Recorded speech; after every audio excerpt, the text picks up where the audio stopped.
I wanted to check out this video by Neo. We all reacted to Neo the other day, and he has some freaking awesome, really well-constructed content, my dude. Y'all really gotta go subscribe and like all his stuff. Seriously. The dude makes some fantastic freaking videos. And I'm always super freaking interested in Las Vegas over here, because it's like, I live here in Los Angeles, right? So I'm able to like travel. It's like a 4-hour, 5-hour drive, but I'm able to drive out to Las Vegas and like just see it if I really wanted to. I don't, because you know, who has that kind of money? But I could if I wanted to. So one thing that I have noticed on my own, however, is the fact that there's been a couple of like casinos or like specific like brands that own the vast majority of all of Vegas. It's a really interesting situation, and I'm glad somebody like was doing like a whole documentary or something. Now, give me one brief moment. My dog goes chewing on something that sounds like plastic. That can't be good. Give me a moment. Deku, Oreo, who is it? Hold on. Oh, they got the roller, the fuzz roller.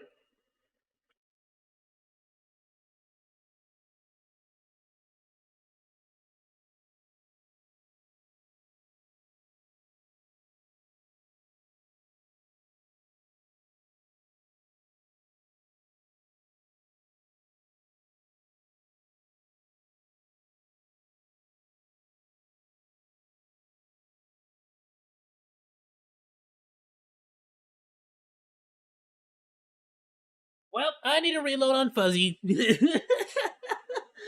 I just bought one of those little rollers that like you roll over. You know when your doggos are like super like fuzzy and they got like fur everywhere. So you're like, oh, I'll buy one of those cool little things that you like roll on your sweater. You roll it and it picks up all the fuzz and like gets stuck on it. And you rip off the piece of tape and do it again.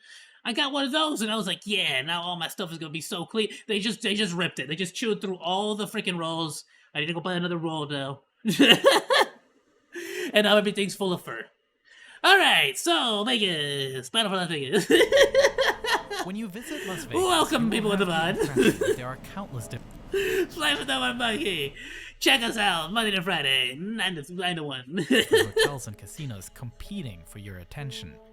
I'm a professional streamer. Area, for example, on the southern edge of the strip, there's the Excalibur. Oh, the Luxor. Luxor is this little this spot. I've gone there a lot of times. A lot of people don't like it. It's not. It doesn't have a whole lot to it, but cheap. Hotel, which appears as Excalibur. a medieval castle. Then Never there stayed is at the that one, Luxor, actually. with an ancient Egyptian theme and the pyramid main building. Loosely, it's ancient Egyptian theme. Like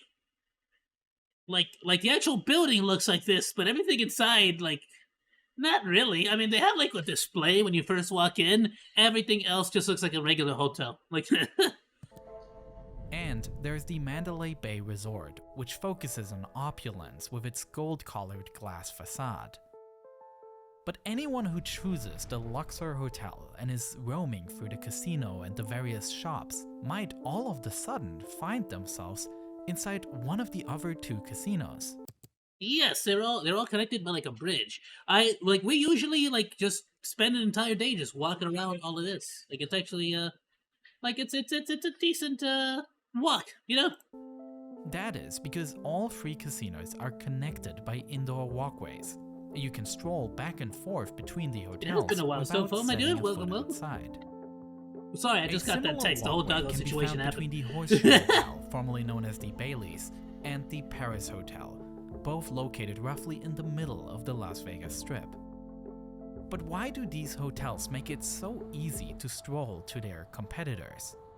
Wouldn't they do everything to keep you just within their premises? As you probably figured out, I think those specific three are owned. Is it by the MGM? I think they're owned by MGM, right? The Horseshoe and the Paris belong to the same parent company. Not this, but the other two. And the first three that you showed, Excalibur, Luxor, and all them, aren't they MGM? Three other hotels, Luxor, Mandalay Bay, and Excalibur, also all belong together and are operated by MGM Resorts International. In fact, the probability that your hotel belongs to one of the two companies is fairly high, since more than half of the casinos on the world-famous strip are now operated by one of these two companies. Now, this was not always the case though, as the current situation is the result of a fascinating development, decades of mergers and acquisitions, and to this day, the battle for Las Vegas is still ongoing. The thing is, the longer the battle goes on for, the higher the amount of money you need to make up any kind of distance. In said battle.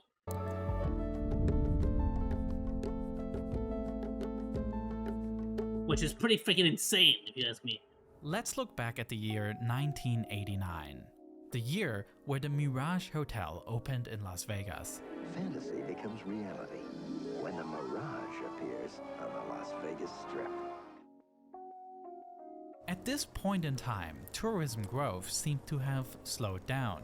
For example, it had been a full 16 years since the last new casino hotel opened on the Strip.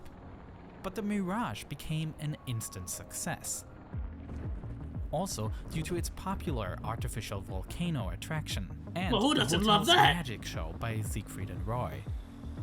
It kickstarted an era of construction boom and acquisitions. Wow, I didn't know any of that. I didn't even really, give a second thought to the Mirage. Honestly, to think that the entire story would start off here, I'll be honest with you. I don't even know if I've been in the Mirage. Have I been in there, to look around? Burrito, tell me in the chat, or in the comments on the VOD. In 1990, Circus Enterprises Best casino, I don't care who. aforementioned Circus. Hotel with Fight me, I'll die on this hill. family-friendly Best medieval casino on the Strip. Immediately, thousands of locals and tourists poured inside, as the Excalibur is aiming their business towards families. While mom and dad gamble upstairs, their kids go downstairs to the arcade. In 1992, Promus Companies, which already owns the Holiday Inn Hotel, renames that hotel to Harris. In 1993, the city gained an additional 3 casinos. MGM Grand opened the MGM Grand Hotel. Mirage Resorts opened Treasure Island. And Circus opened the Egyptian-themed Luxor. Oh, that's interesting. I didn't know that. This is so cool, dude. It's like places I've been going to or have seen throughout my lifetime that I just didn't know the history of. So Excalibur built Luxor. It's opening day at the Luxor, and thousands funneled through the entryway to see for themselves what everyone has been talking about. Another company, Bailey Entertainment, announced the construction of yet another casino. At this point, the company already owned the Baileys, their name-giving hotel, which is nowadays called Horseshoe. Bailey Entertainment announced the construction of an adjacent resort, which would be called Paris. Today, this resort is known for the replica of the Eiffel Tower in front of the hotel. In the same year, Promus Companies renames itself to Harris Entertainment. Then, in 1996, Hilton Hotels increased its presence in Las Vegas. The group already owned the Flamingo. I'll be honest with y'all, if y'all go to Flamingo now, it is, dude, needs updates. Needs a lot of updates. Hotel, which to this day is the oldest still operating resort on the Strip. And it feels like it. In addition, Hilton acquired Bailey Entertainment, gaining control Oh. over the Baileys and the Paris resort, which was still in the planning stage at this time. With completion a few years later, Hilton now owns 3 casinos here. In the very same year, the Monte Carlo, a joint venture between Circus and Mirage Resorts, opened. Today, this hotel goes by the name Park MGM. Oh, so that's Hotel Adventure MG. between Wait, what? What is it called? Circus and Mirage Resorts opened. So Park MGM used to be Monte Carlo. Okay. Today, this hotel goes by the name Park MGM. I didn't know. Okay. 1 year later, New York was opened by Been there. Plenty of fun. Pretty cool spot. MGM Grand. It's a fascinating building with a It is. facade that mimicks the Manhattan skyline. In 1998, Hilton decided to spin off its casino business from the rest of the group's hotels and formed Park Place Entertainment. In the same year, Mirage Resorts opens yet another hotel, the Bellagio, which attracts worldwide attention for its famous dancing water fountain. In 1999, Circus Circus opened the Mandalay Bay Resort, the one with the gold-colored facade. The group also changed its name to Mandalay Resort Group. Then, in the year 2000, the consolidation really got going. Park Place massively expanded its portfolio.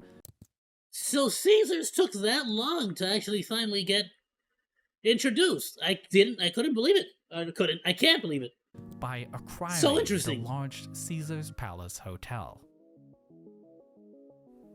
Oh, they acquired it. And MGM Grand acquired Mirage Resorts, renaming itself to MGM Mirage. The competition for supremacy in Las Vegas was in full swing. In 2003, Park Place changed its name to Caesars Entertainment, a more well-known brand due to the popularity of the Caesars Palace Hotel. With 4 companies competing for supremacy, 2005 would become the year of mega transactions in Las Vegas. MGM Mirage took over Mandalay Resort. That's a huge freaking shot. Look at that. Bundles all the properties There you go. And that now it's starting to look a little bit more familiar.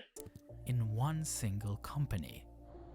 It became the largest gaming company in the world. However, only for a brief moment in time. Just 2 months later, driven by the knowledge of this merger, Two months later, Harris Entertainment and Caesars also reconsidered their position they said, hold my beer. and agreed on a deal that allows Harris to take over Caesars Entertainment.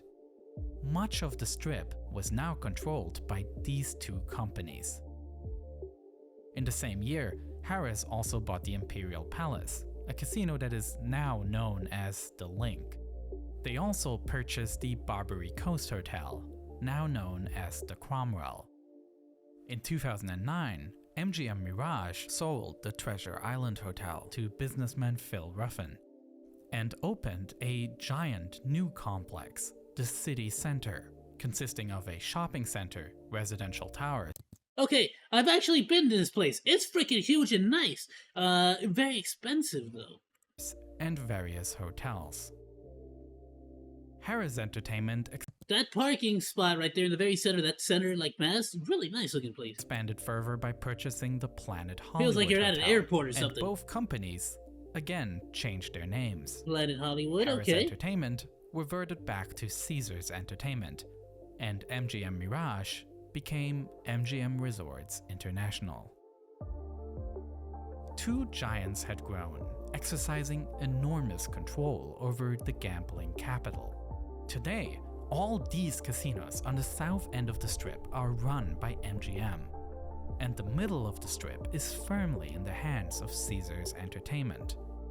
Only the northern part is characterized by other operators.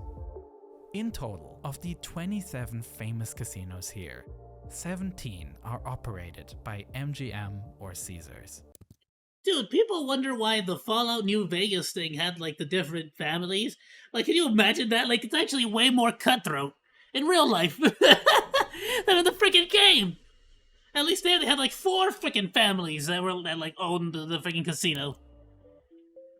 Both companies have built customer reward programs that work across all their resorts, so whenever you spend money in one of the casinos belonging to the respective group, you receive points, and depending on the number of points, you are classified in a rewards tier, which is associated with various benefits.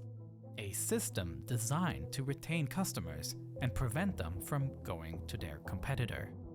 But the map as we see it here only tells part of the story, because if you look at the ownership of prominent resorts, Yeah? you will often find that a completely different company name appears. Bro, we're only halfway through the freaking video. This dude said you thought that was it, but wait, there's more. All right, wait, hold on. I thought that was gonna be we're getting near the end. Hold on, there's a third party. Freaking Vici has entered the freaking chat, dude. A new challenger approaches. Vici properties. Vici, as Vici. in Veni Vidi Vici, Dubby. a reference to Caesar. Vici Properties is listed as the owner of the MGM Grand, which is operated by MGM, the direct competitor of Caesars. So what is Vici Properties? While in 2010, Bro, this is getting suspenseful.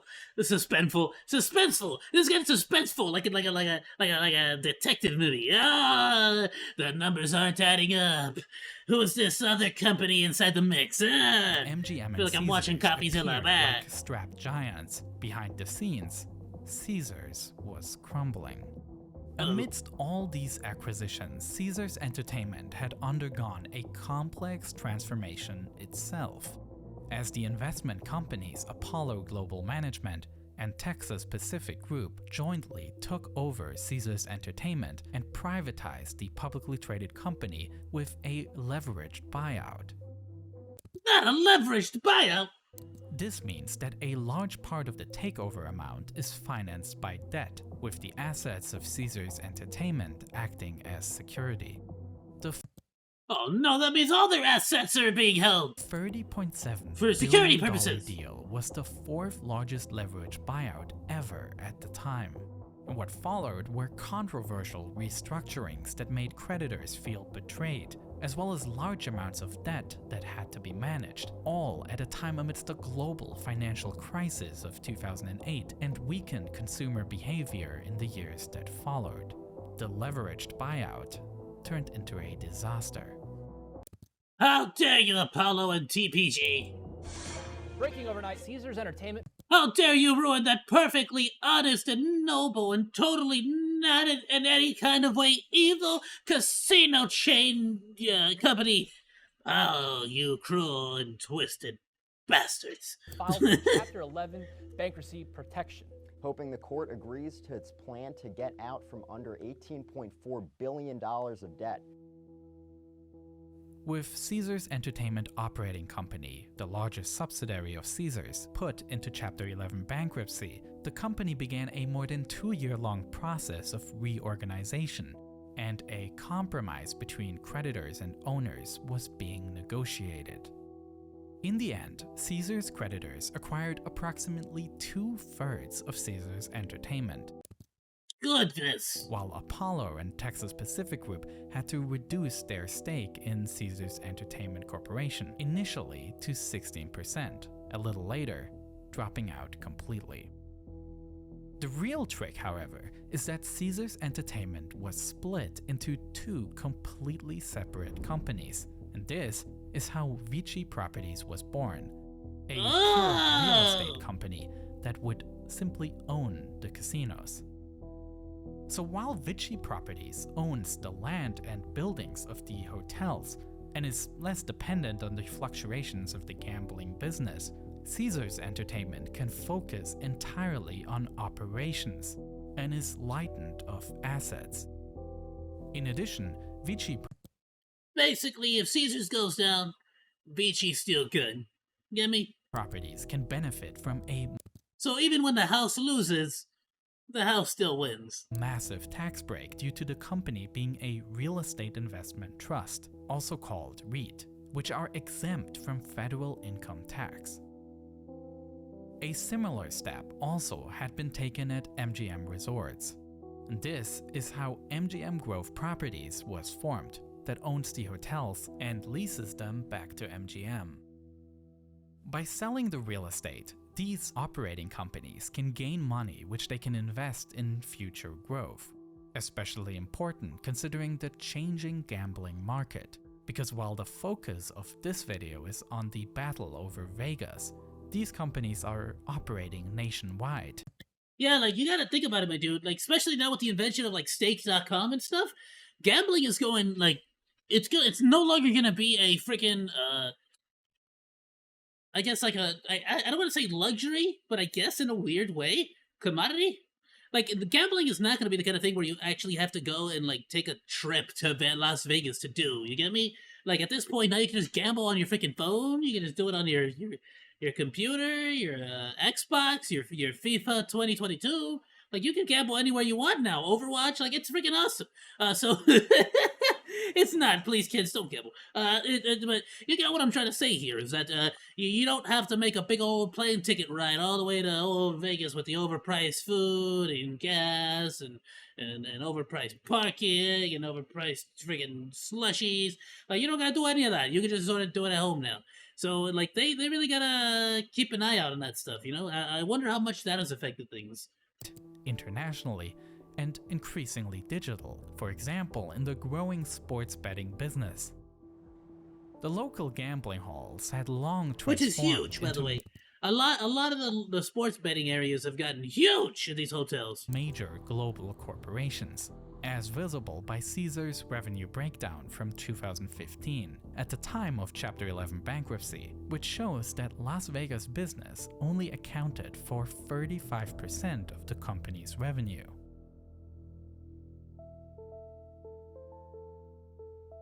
Eldorado Resorts is buying Caesars Entertainment, creating a major casino giant. The deal is worth $17.3 billion. With Good Caesars gravy. Entertainment growing even more by merging with Eldorado The .3 at the end of that was more money than I'll ever see in my life. Resorts, 2022 would see yet another mega transaction that will once again bundle ownership in Vegas, as Vtuberuprising acquires MGM Growth Properties, What? giving the company control over a large part of real estate in Las Vegas. There's a whole other secondary war happening on top of the primary war. The battle for Las Vegas is won on two fronts. Ah! While this map, which we looked at earlier, depicts the operating business of the casinos, ownership of the real estate is often in someone else's hands. These are all of the properties on the strip that are owned by Vtuberuprising at the time of making this video. Alongside some former Caesars and MGM properties, Vtuber also owns the Venetian Hotel and the land under the T-Mobile Arena. With the real estate business of Vegas, Who owns the land of that one stadium? Or is that the T-Mobile Arena, the giant like orb, the ball, the crazy thing that everyone's looking at? now opened up, conventional big players such as the Blackstone Group are investing into the city as well, with purchases such as the Bellagio, the Cosmopolitan, and the Area and Vdara hotels in city center. The battle for Las Vegas has fundamentally changed, now split into real estate. I feel like real estate is really where the vast majority of the market is starting to like really get into, and I should rephrase that. I'm starting to see like the vast majority of people who are talking about like investments. I guess it might be like now that crypto is starting to like die down a little bit, people are starting to like look more into real estate and stuff. At least that's what I've been noticing a lot lately. Not only in my day-to-day life, but just all over the interwebs, the TikToks, the YouTube. Like it's something I've been. Is that only me, or has everyone else been? Let me know in the comments, please. Competition and into the casino operating business. And just like the city never sleeps, the battle is unlikely to ever end. For quite a while, I have been working on an extensive new project. And if you enjoyed this video, then I'm sure you would love this. I created an in-depth documentary about the fascinating 2018 rescue of a Thai football team trapped deep inside a cave. What? ตั้งแต่เมื่อวานนะครับท่านผู้ชมครับตอนเย็นๆทั้ง13คนหายตัวไป The team, consisting of 11 to 16-year-old boys, had explored the caves when suddenly heavy rainfall Oh, is this the one where Elon called that one dude a pedo? flooded the cave, trapping them Elon Musk, yeah, that Elon. inside. and we knew that if all of the children remained, they would die. Back then, the story went around the world, but by revisiting it, I was stunned to learn just how difficult this operation was. You can watch this video right now on my streaming service Nebula, where I am posting all my videos early. And not only that, you also get access to all of my exclusive Nebula content. I have produced videos about the raid on Bin Laden's compound, about which is still one I really want to watch. If it's on Nebula, please guys, go check it out. If you guys are interested on Nebula, please do check it out. Help him. Not only him, but I think like a bunch of YouTube, like really like smart, like education creators, like are doing a bunch of like documentaries and like really cool stuff on Nebula. Play. Why not playing? The construction of the iconic Twin Towers, or about the investigation into the crash of Flight MH17. Nebula was founded by online creators like me, so that we could build our own platform with a subscription model that allows us to turn higher budget ideas into reality. Ideas that just couldn't be made with YouTube ad money alone. And what happens when creators are given the chance to make their dream projects has been absolutely astounding to see. What were the defining steps of our evolution? The team was trapped inside the cave. The Russian armed full-scale invasion of Ukraine. It's so illegal. We gotta go, go, go, go, go! If you sign up using my link on screen right now, you will get a $20 that's not bad, $250 discount a year, which means it'll cost just only about $250 a month. That way, you will support the ambitious project that me and my friends have embarked on of building our very own streaming site. Thank you so much for watching. That's like one of those things that I'd be like, yeah, that'd be cool to do. I'll get my own YouTube, you know? But I'm like, I'm not smart enough to do that. I love that stuff, my dude. Absolutely, go check it out. Please, please, please check it out. Or go sign up for Nebula if you guys think it's awesome. Ayoo, be sure to join the crew. Please like, follow, and subscribe. And hey, if you like that video, you should check out this stuff.